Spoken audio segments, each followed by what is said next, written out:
போத்தனூர் தபால் நிலையம் அப்படின்னு ஒரு படம் வந்து, இந்த ஒரு படம் வந்து 2022 வந்திருக்கு. இந்த ஒரு படம் வந்து இப்போ ஆஹா ஓடிடியில் வந்து அவைலபிளாக இருக்குது. இந்த ஒரு படத்தோட நம்ம கதையை பார்க்கும்போது 1990 காலகட்டத்தில் நடக்கக்கூடிய கதை அம்சமாக இருக்குது.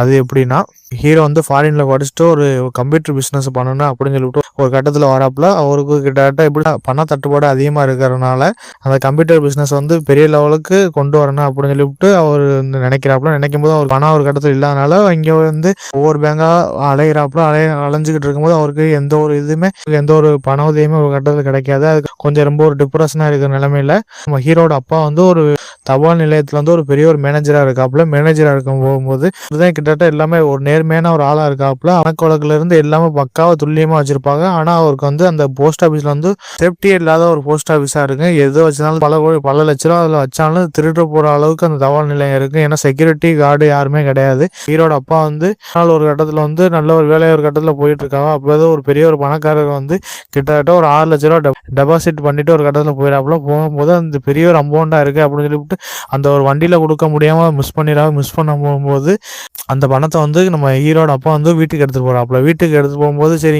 எடுத்துகிட்டு போகிற வழியில் சின்ன ஒரு பிரச்சனை நடந்து அது பிரச்சனையில் கையில் வச்சிருந்த பணத்தை ஒரு கடத்துல இருந்து மிஸ் பண்ணிக்கிட்டு இருக்கும்போது மன வருத்தத்தோட வீட்டுக்கு போய் ரொம்ப அழுகுறாப்புல. இந்த மாதிரி இவ்வளோ பெரிய தொகையை நான் தொலைச்சிட்டேன்னு வச்சுட்டேன்னு சொல்லிவிட்டு மைண்டை ஒரு கட்டத்தில் வந்து கதறியாக அழுதுகிட்டு இருக்காப்புல. நான் ஜெயிலுக்கு போகிறேன் அப்படின்னு சொல்லிட்டு ஒரு கட்டத்தில் இருக்காப்புல. அதுக்கப்புறம் நம்ம ஹீரோ ஒரு கட்டத்தில் வந்து களை இறங்குறாப்புல. அப்பா வச்சிருந்த பணத்தை வந்து யார் எடுத்தா அவங்களுக்குள்ள ஆளுகள் இருந்து எல்லாத்தையும் விசாரிக்கிறாப்புல. அதுக்கப்புறம் அவருக்கு கிட்டத்தட்ட ஏற்பட்ட திடுக்கிருந்தாங்கலாம் ஒரு கட்டத்தில் தெரிய வருது. அவர் பேங்க்லேயே திட்டமிட்டு நடந்த ஒரு சதின்னு ஒரு கட்டத்தில் வந்து நம்ம ஹீரோவுக்கு ஒரு கட்டத்தில் தெரிய வருது.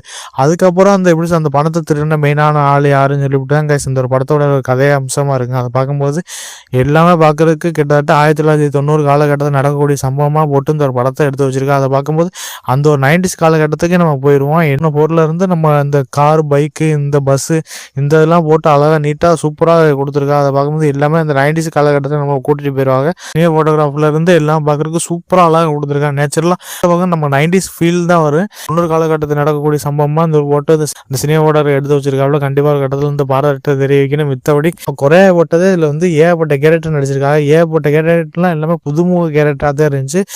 இந்த படத்தை ஹீரோயின் மட்டும்தான் கிட்டத்தட்ட ஏகப்பட்ட படம் நடிச்சிருப்பாங்க. யாருக்குமே நடிக்க தெரியாத மாதிரி தான் கைஸ் இருந்துச்சு. ஏன்னா எப்படி சொல்றது, அறிமுக ஆயிட்டர்லாம் அவ்வளோ வச்சு இந்த படத்தை பண்ணியிருப்பாங்க. அதை பார்க்கும்போது ஓரளவுக்கு எல்லாமே பார்க்குறது ரசிக்க முடியாத தான் இருந்துச்சு. படத்தில் பார்த்தா ஒரு ஸ்லாங்கில் பேசியிருப்பாங்க, டப்பிங்கில் பார்த்தா ஒரு வாய்ஸ் ஒன்று பேசியிருப்பாங்க. அதை பார்க்கும்போது அதுதான் நம்ம கொஞ்சம் டிசப்பாயின்மெண்ட்டாக இருந்துச்சு. மித்தோடு இந்த ஒரு படம் கண்டிப்பாக அந்த ஒரு படம் ஃபேமிலியோடு தாராளமாக உட்காந்து பார்க்கலாம். கண்டிப்பாக அந்த ஒரு படத்தை மிஸ் பண்ணாதீங்க கைஸ்.